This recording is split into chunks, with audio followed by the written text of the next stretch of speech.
Welcome back, I'm Statman Dave, and today we're going to be looking at Nuno Espirito Santo's Wolves in Tactics Explained. Don't forget to subscribe if you're new, turn the notifications on, and like that goddamn video. Anyway, let's get this party started. Following heavy investment from Chinese conglomerate Fosun International in 2016, Wolves finished top of the Championship and ended a 6-year absence from the Premier League. Over this season, they've beaten Everton, Chelsea, Spurs, Liverpool, and Manchester United. Despite the heavy investment, Wolves have got a good club model. Their relationship with super agent Jorge Mendes has saw them recruit some top Portuguese talent. But all of their signings have had the right mentality. Unlike clubs like Chelsea and Manchester City, who spend big money on big name players and wages following outside investment, Wolves purchase young, hungry, talented players from Europe and have given them the platform to flourish. But credit must go to their manager Nuno Espirito Santo, who has improved every player at the club. Unlike Fulham, who also got promoted from the Championship last season, the core of Wolves' Championship side remains. But the transformation is very much like Bournemouth, in where several key players started the season as Championship players. Players who you wouldn't expect to make it in the Premier League. Impressively, 3 out of the 5 Wolves players with the most Premier League minutes this season were playing in the Championship last season, with captain Conor Coady playing every Premier League minute so far this season. Nuno has blended international flair with grit and determination, and his small squad have seen Wolves fight for everything, but it's tactically where the Portuguese tactician has excelled. Last season in the Championship, Wolves ran away with the league playing a 3-4-2-1. The midfield pairing of Ruben Neves and Ruben Neves had enough quality to dominate games between them. In the summer, they added former Monaco midfielder Joao Mourinho and started the Premier League season with the midfield pairing of Navas and Moutinho. But the added Premier League quality meant that they struggled to dominate possession with that two-man midfield. So Nuno changed it. He switched to a 3-5-2, giving them an extra body in midfield, often dropping Neves deeper and bringing in Dendoncker alongside Moutinho. However, this midfield has been fluid and allows Wolves to adapt mid-game to become more attack-minded, with the midfield rotating and Moutinho playing as the most advanced midfielder in the bigger games. Or if Wolves are chasing the game, then the 19-year-old Morgan Gibbs-White is drafted in at attacking midfield. This new system has given Wolves much more control in the games, and when they don't dominate possession, they defend in a compact 5-3-2 before breaking quickly. In fact, no team in the Premier League has made more counter-attacks than Wolves this season at 24. Since changing systems, Wolves have become much harder to beat,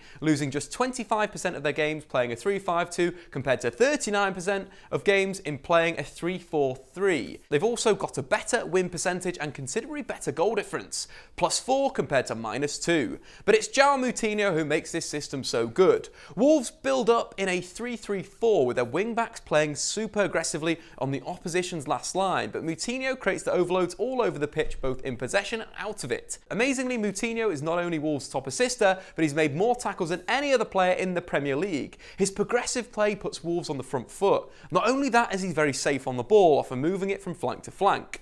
In terms of build-up, Wolves favour playing down that left-hand side. Wily, Boly, Ruben Neves and Joao Moutinho. They build possession when they're advanced enough. Diogo Jota drops off the line to link the play. But when Wolves have created that overload on the left-hand side, they look to switch the play to Doherty on the right and isolate him 1v1 with the opponent's fullback, either through midfield passing into Neves and then Dendoncker, then out to the right, or directly switching through Conor Coady. In fact, an astonishing 27% of Coady's passes are 30 yards or longer, and no player in the Premier League has completed more longer passes than Conor Coady. Once Doherty has the ball 1v1, he drives at his opposition, looking to beat his man before getting a cross or a shot away. The aggressive nature of Wolves' wing-backs means that Doherty is often in space on the right, and has shown that in his goals. No fullback has more goals in the Premier League this season than Doherty, incredible for a footballer playing his first top-flight season. If Wolves can't break you down through counter-attacks or build-up play, then they're still a threat from set pieces. Joao Moutinho has a devilish whip from corners, and 5 out of his 7 assists have come from set pieces. It helps when you've got big targets to hit in Ryan Bennett, Dendoncker, Roman Neves and Raul Jimenez. All stand over 6'2".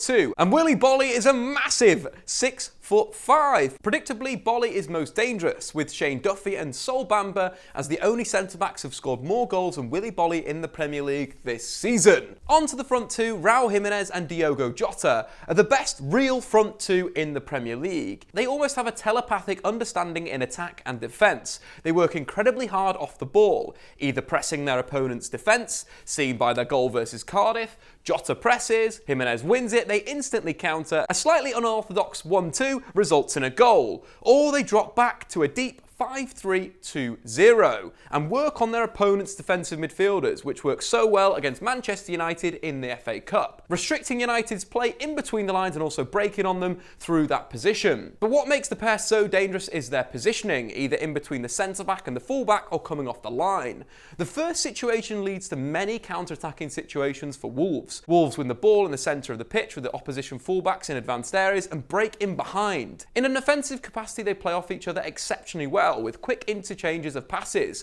Jota's goal against Cardiff City has to be one of the best in the Premier League of the season. In fact, Jota to Jimenez is the highest assister to goal-score combination for Wolves in the Premier League this season. Only Fraser to Wilson, a more frequent combination. To summarise Wolves this season in the Premier League, they play a solid midfield three. They like to draw the opponents onto them in this 5-3-2-0 shape before breaking into the channels. And lastly, they like to build up their possession play on the left-hand side before making a quick switch to the right-hand side to get their right wing-back in Doherty into the final third. A fascinating team to watch who have gained a lot of support from the neutral fans this season. But anyway, guys, what do you think of Wolves this year? Are you surprised how well they have done? I, of course, have been Statman Dave. Subscribe if you're new to the Statman Dave YouTube channel. Like that goddamn video. Anyway, see you later. Thanks for watching, guys. If you haven't heard already, we've partnered with Squawka, and we'd really appreciate it if you could come over and support us by clicking their channel. And if you like what you're seeing, why not drop them a subscribe? Alternatively, if you've enjoyed this content, why not check out one of my recent videos?